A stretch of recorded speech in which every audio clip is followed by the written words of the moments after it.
একদিন বিশ্বনবী বললেন, বান্দার কোনো হক আল্লাহ কোনোদিন ছেড়ে দেয় না। আল্লাহর হক আল্লাহ মাফ করে, বান্দার হকের মাফ নাই।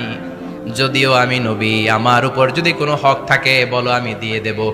কোন সাহাবী দাঁড়ায় না। এক সাহাবী দাঁড়িয়ে বলল, নবী, যুদ্ধের ময়দানে চাবুক চালানোর সময়, লাঠি চালানোর সময় এক কাফেরকে মারতে যে আপনার লাঠির বাড়ি আমার পিঠের মধ্যে পড়েছে।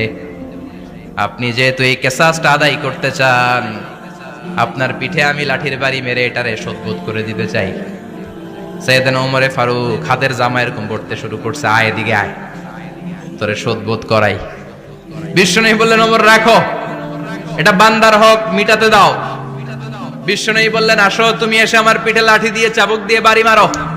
সাহাবী বলে, ও নবী, তখন দুর্ভিক্ষের সময়ের যুদ্ধ ছিল, আমাদের গায়ে জামা ছিল না। যখন আপনি আমার চাবুকটা পিঠের মধ্যে মেরেছেন, আমার পিঠে তখন জামা ছিল না। আপনি যদি যথা নিয়মে কেসাসটা আদায় করতে চান, আপনার জামাটা খুলেন, খালি পিঠের মধ্যে বাড়িটা মারিস। এবার আর ওমরে ফারুককে ধরে কে? এদিকে আয়, তোরে দেখাইতেছি। বিশ্বনবী বললেন, ওমর থামো, মারতে দাও। বিশ্বনবী উনার জুব্বাটা উপরের দিকে উঠালেন, পিঠের মধ্যে বাড়ি দেওয়ার জন্য ওই সাহাবীকে ডাকলেন। ওই সাহাবী বিশ্বনবীকে পিছন দিক থেকে জড়িয়ে ধরে ওই মোহরে নবুয়তের মধ্যে চুমু দিয়ে ফেলেছে।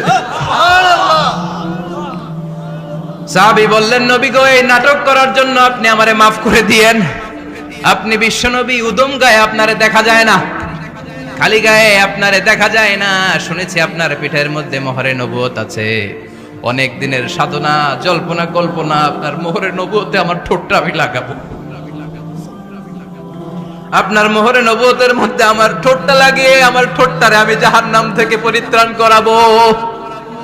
এজন্য প্ল্যান প্রোগ্রাম করে এতক্ষণ আপনার জামাটা খুলতে বলেছি।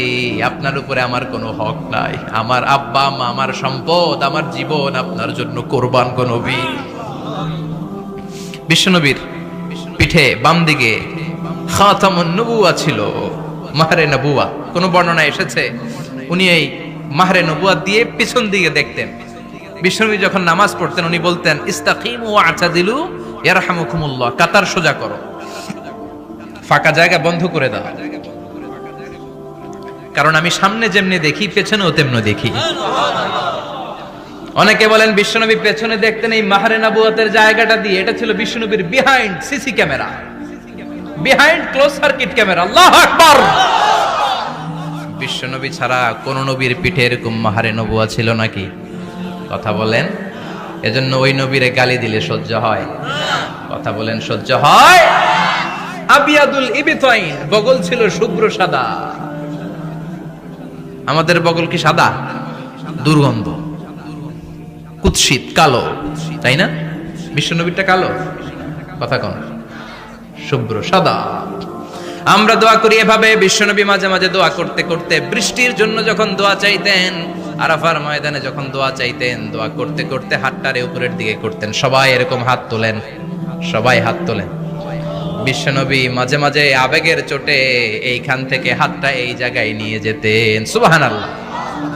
বিশ্বনবী যখন হাত আবেগের চোটে উপরের দিকে উঠাতেন, বিশ্বনবীর বগল দেখা যেত।